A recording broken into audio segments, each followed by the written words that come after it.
Selamat pagi anak-anak, kita berjumpa lagi di Chapel Senior kelas 7 sampai kelas 10. Mari kita bersyukur atas setiap kasih setia Tuhan dari hari lepas hari. Meskipun kita masih merasakan pandemi, banyak sekali ketakutan, tapi kita percaya bahwa di dalam Tuhan kita selalu dapat bersuka cita setiap harinya. Untuk itu mari kita merenungkan satu ayat, yaitu dari Filipi 4 ayat 4. Bersukacitalah senantiasa di dalam Tuhan, sekali lagi kukatakan bersukacita. Mari anak-anak kita menyanyikan lagu Bersukacitalah di dalam Tuhan. Saya dan Bu Tendri akan memimpin di dalam pujian.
Buat Bu Kristi untuk menyampaikan firman Tuhan. Oke, hari ini kita akan melanjutkan ya pembelajaran kita di Kitab Ulangan pasal 31 ayat 1 sampai 8. Sebelumnya, mari Ibu ajak kita sama-sama untuk berdoa terlebih dahulu. Mari kita berdoa. Tuhan, terima kasih ya Tuhan untuk kesempatan pagi ini kami boleh lagi berkumpul bersama-sama untuk mengikuti chapel pagi ini ya Tuhan. Tuhan, berikanlah kami hati yang mau belajar, telinga yang mau mendengar, agar apapun yang difirmankan, apapun yang kami pelajari dari firman ini itu dapat kami lakukan dalam kehidupan kami setiap hari. Inilah doa kami, dalam nama Tuhan Yesus kami berdoa dan mengucap syukur. Amin. Oke, jadi dari kitab ini ya, topiknya yaitu regenerasi. Jadi di sini di Ulangan pasal 31 ayat 1 sampai 8 ini diberi judul perikop Yosua sebagai pengganti Musa. Gitu ya. Mari kita sama-sama buka di kitab Ulangan pasal 31 ayat 1 sampai 8. Ibu akan membacakan Ulangan pasal 31 ayat 1 sampai 8. Kalian bisa mengikuti di Alkitab kalian masing-masing atau mau lihat di layar juga boleh. Di Ulangan pasal 31 ayat 1 sampai 8 berbunyi demikian. Kemudian pergilah Musa lalu mengatakan segala perkataan ini kepada seluruh orang Israel. Berkatalah ia kepada mereka, aku sekarang berumur 120 tahun. Aku tidak dapat giat lagi dan Tuhan telah berfirman kepadaku, sungai Yordan ini tidak akan kau seberangi. Tuhan Allahmu, dialah yang akan menyeberang di depanmu, dialah yang akan memunahkan bangsa-bangsa itu dari hadapanmu, sehingga engkau dapat memiliki negeri mereka. Yosua, dialah yang akan menyeberang di depanmu seperti yang difirmankan Tuhan. Dan Tuhan akan melakukan terhadap mereka seperti yang dilakukannya terhadap Sihon dan Og, raja-raja orang Amori yang telah dipunahkannya itu dan terhadap negeri mereka. Tuhan akan menyerahkan mereka kepadamu dan haruslah kamu melakukan kepada mereka tepat seperti perintah yang kusampaikan kepadamu. Kuatkan dan teguhkanlah hatimu, janganlah takut dan jangan gemetar karena mereka. Sebab Tuhan Allahmu, dialah yang berjalan menyertai engkau, ia tidak akan membiarkan engkau dan tidak akan meninggalkan engkau.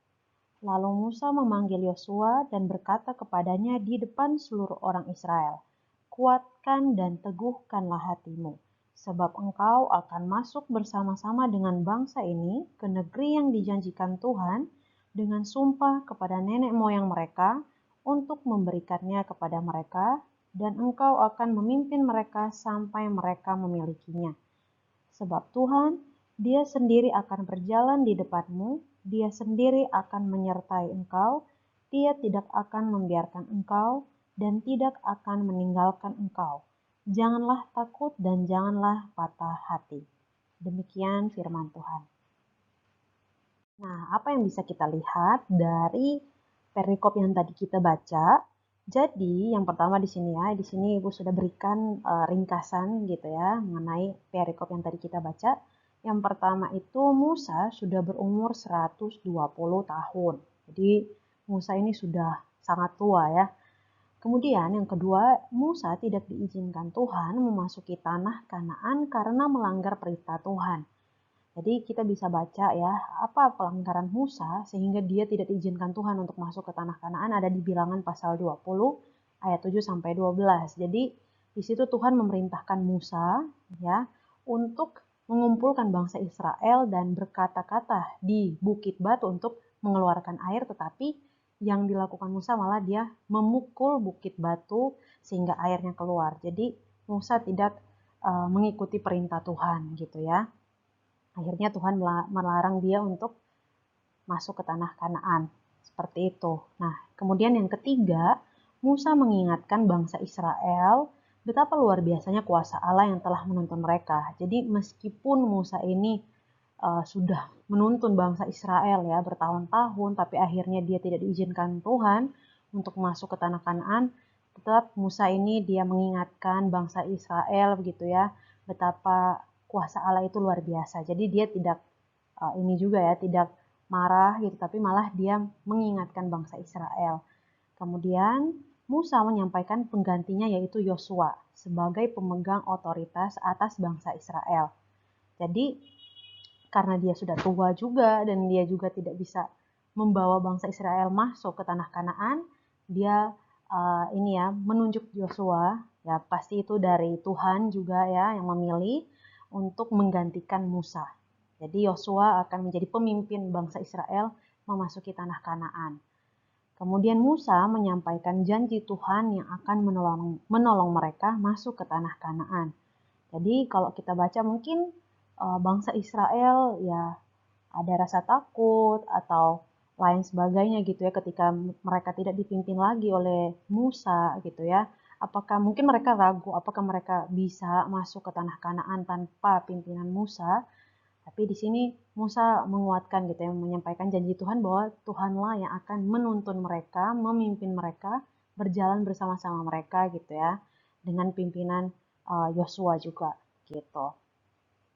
Kemudian yang terakhir di sini ya Musa mengingatkan bangsa Israel dan Yosua untuk agar tidak takut dan gentar gitu ya. Jadi penyertaan Tuhan selalu ada untuk bangsa Israel seperti itu. Jadi Musa mengingatkan agar jangan takut gitu ya. Seperti itu. Kita sudah belajar ya perjalanan bangsa Israel dari tanah Mesir gitu ya keluar. Kemudian di perjalanan mereka banyak sekali bersungut-sungut, tidak bersyukur dengan apa yang sudah Tuhan berikan. Padahal Tuhan ya menyertai mereka, memberikan apa yang mereka minta, tetapi ya bangsa Israel tetap bersungut-sungut dan sebagainya. Nah, Musa sebagai pemimpinnya ya, tidak dapat kita pungkiri ya, bahwa Musa adalah nabi yang luar biasa, yang memimpin bangsa Israel itu keluar dari tanah Mesir menuju tanah perjanjian. Meskipun dengan karakter bangsa Israel yang luar biasa, mungkin ya tanda kutip tidak tahu diri gitu ya, seperti itu. Tapi ya di akhir masa kepemimpinan Musa gitu ya, dia tidak bisa masuk ke tanah Kanaan karena dia melanggar perintah Tuhan. Akhirnya dia digantikan oleh Yosua dan Yosua lah yang akan nanti ya membawa bangsa Israel masuk ke tanah Kanaan.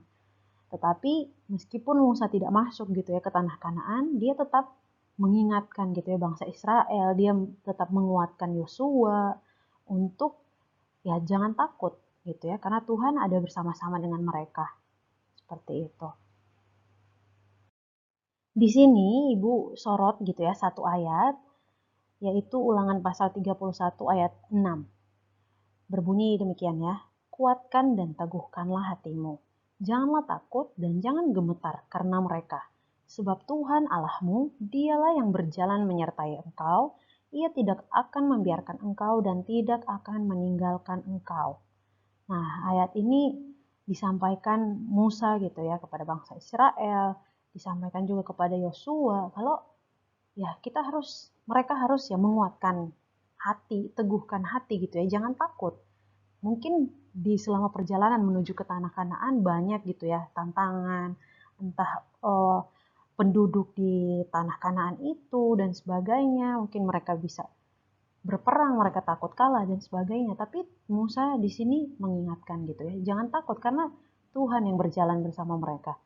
Ya, Tuhan tidak akan membiarkan mereka itu ibaratnya itu ya kalah gitu ya, karena Tuhan yang memimpin mereka. Gitu. Tuhan juga yang berperang gitu ya di depan mereka. Seperti itu. Nah, pertanyaan untuk kita sekarang.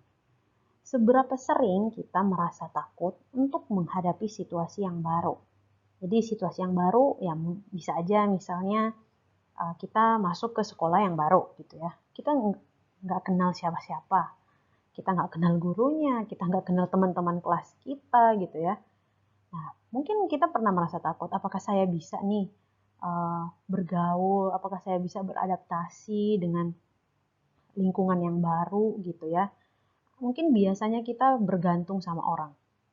Misalnya di sekolah lama kita punya sahabat dekat mungkin gitu ya, yang kemana-mana tuh kita bersama, bareng-bareng gitu ya. Terus tiba-tiba kita pindah ke sekolah yang baru. Kita nggak punya kenalan sama sekali. Kita ibaratnya jalan sendiri ini.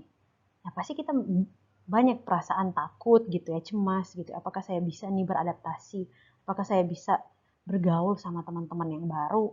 Apakah saya bisa terbiasa dengan lingkungan atau budaya sekolah yang baru gitu ya? Banyak ketakutan-ketakutan yang seperti itu. Mungkin banyak perasaan yang sometimes gitu ya. Apakah saya bisa bertahan gitu ya? Apakah teman-teman menerima saya dan sebagainya? Ya, banyak orang ya merasa ketakutan-ketakutan seperti itu wajar gitu ya. Memang manusia pasti bisa merasa takut ya gitu. Dari pembacaan yang tadi gitu ya, Yosua dan bangsa Israel pun ya mengalami hal yang sama. Ketika Musa akan meninggalkan mereka dan tidak memimpin mereka lagi, ya pasti mereka merasa takut nih. Biasanya yang mimpin Musa nih. Ibaratnya mereka bergantung nih sama Musa. Tiba-tiba Musa meninggalkan mereka gitu ya, tidak memimpin mereka lagi, ya pasti merasa takut ya kan. Jadi ya perasaan takut ya wajar gitu ya, karena ya kita manusia gitu kan. Seperti itu. Yosua aja yang ibaratnya akan menjadi pemimpin, pasti dia merasa takut juga. Memimpin bangsa yang begitu besar gitu ya, yang awalnya dia membantu Musa, ternyata dia ditunjuk sebagai pemimpinnya gitu. Tapi apakah ketakutan-ketakutan yang seperti ini, yang ketakutan yang kita anggap wajar ini malah menjatuhkan kita gitu ya, melemahkan iman kita gitu. Di ayat 6 dan di ayat 7 gitu ya, Musa mendorong bangsa Israel dan Yosua gitu ya, untuk mengalahkan ketakutan yang mereka rasakan gitu ya, kecemasan mereka, apakah bisa mereka sampai ke tanah Kanaan tanpa Musa.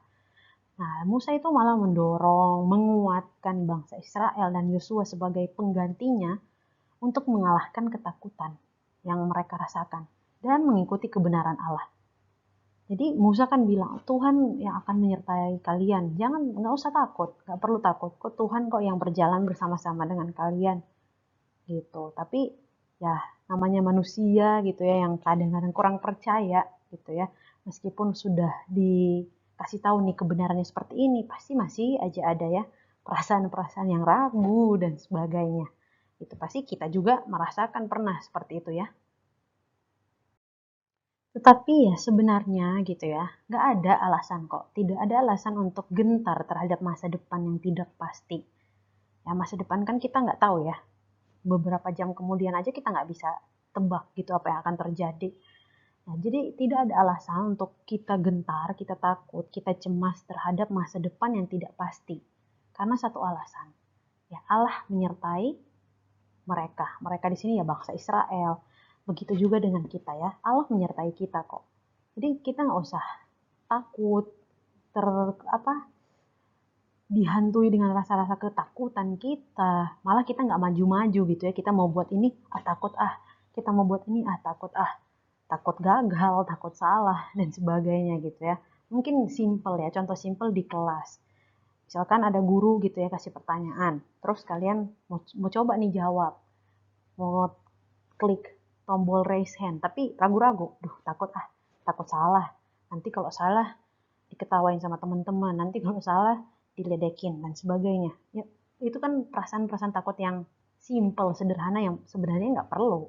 Namanya belajar ya, kesalahan pasti ada gitu ya. Tapi jangan sampai ketakutan-ketakutan yang kayak gitu, yang kecil, ya kecil-kecil, ketakutan yang kecil-kecil itu membuat kita malah mundur gitu. Malah ya membatasi diri untuk maju gitu. Itu rugi banget kan? Padahal ya nggak apa-apa pun salah. Tetapi ya kita harus setelah kita tahu ini salah, kita harus merefleksi juga. Jangan langsung memaklumi. Oh salah udah nggak apa-apa kok. Semua manusia pasti berbuat salah. Iya betul. Cuman jangan sampai kita udah tahu itu salah, kita coba-coba untuk melakukan, atau ketika kita udah salah nih ya, kita memaklumi kesalahan kita. Ya nggak gitu juga. Malah kita berefleksi, oh berarti next time kita nggak boleh nih seperti ini. Apa yang baik ke depannya yang harus kita lakukan gitu. Nah, di sini ada satu quotes ya, yang Ibu buat gitu ya. Hidup dengan berani bukan berarti tidak merasa takut, melainkan tidak ditundukkan oleh ketakutan itu. Kita dituntut untuk berani gitu ya menghadapi dunia ini gitu ya yang penuh dengan cobaan, godaan, dan tantangan. Tapi bukan berarti hidup dengan berani itu bukan nggak ada rasa takut ya. Ya pasti ya masih ada rasa takut gitu ya. Cuman ya kita nggak ditundukkan atau dikalahkan oleh rasa ketakutan-ketakutan itu. Malah kita stand firm gitu ya. Jangan kalah sama ketakutan. Meskipun, oh takutnya begini, oh kuatkan lagi kita. Hati kita, kita kuatkan lagi ya gitu. Dengan kebenaran bahwa ya Tuhan menyertai kita kok. Tuhan bersama dengan kita kok. As long as kita ya menempel sama Tuhan gitu ya. Mengandalkan Tuhan, ya Tuhan bersama dengan kita kok. Meskipun mungkin kadang-kadang, bukan kadang ya, sering kita jauh daripada Tuhan.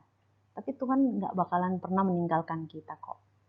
Jadi marilah kita ya, apapun yang kita kerjakan, ketakutan-ketakutan, kecemasan yang kita rasakan gitu ya, kita bawa sama Tuhan. Ketika kita dekat sama Tuhan ya pasti kita bisa mengalahkan kok ketakutan-ketakutan itu. Kita nggak bakalan ditundukkan, kita nggak bakalan dikalahkan gitu. Jadi ya kita bisa belajar dari perikop ini ya. Meskipun pemimpin mungkin ya bangsa Israel yang waktu itu percaya sudah ibaratnya itu menaruh harapan mereka kepada Musa sebagai pemimpinnya untuk membawa mereka masuk ke tanah Kanaan. Ternyata digantikan oleh Joshua ya gitu ya. Digantikan oleh Yosua yang ya mungkin dari beberapa bangsa Israel menganggap Yosua seperti apa gitu ya. Tapi Tuhan yang akan menuntun mereka. Tuhan juga kok yang menunjuk Yosua, bukan berarti Musa yang pilih aja gitu ya. Pasti ada Tuhan juga yang memilih Yosua sebagai pengganti Musa. Gitu. Jadi marilah kita belajar gitu ya. Untuk coba kita lihat, seringkah kita merasa takut hal-hal yang kecil aja. Tapi coba kita pikir, apakah hal-hal kecil itu mengganggu kita, membuat kita mundur, atau kita malah kalah dan gak maju-maju gitu. Jadi ya dari firman tadi gitu ya, kita bisa diingatkan lagi hari ini ya sebelum kita memulai kegiatan kita pagi ini, hari ini, marilah kita ya put aside ketakutan-ketakutan kita gitu ya, yang sebenarnya nggak perlu kita takut gitu. Dan ya selalu tanamkan kebenaran gitu ya dalam hati dan pikiran kita bahwa Tuhan selalu bersama dengan kita. Tuhan akan ya berjuang bersama kita gitu ya. Ketika kita melakukan apapun ya Tuhan bareng-bareng kita kok. Gitu. Asalkan ya kita datang sama Dia gitu ya. Kita berdoa mengandalkan Dia terus. Seperti itu. Ya, mari kita berdoa gitu ya menutup untuk chapel pagi ini dan memulai hari kita dengan penuh sukacita. Mari kita berdoa. Tuhan, terima kasih untuk firman-Mu yang kembali mengingatkan kami ya Tuhan bahwa kami tidak perlu takut ya Tuhan. Tidak ada alasan untuk kami takut karena Engkau bersama dengan kami ya Tuhan. Ajarkan kami ya Tuhan untuk selalu mengandalkan Engkau dengan segala apapun yang kami kerjakan dalam kehidupan kami ya Tuhan. Kami yakin Engkau tidak pernah meninggalkan kami dalam situasi apapun itu ya Tuhan. Tuhan, berkati untuk sepanjang hari ini, apapun kegiatan yang akan kami lakukan, kami serahkan ke dalam tangan-Mu. Ajari kami ya Tuhan untuk melakukan segala sesuatu untuk memuliakan nama-Mu, bukan untuk kemuliaan nama kami sendiri.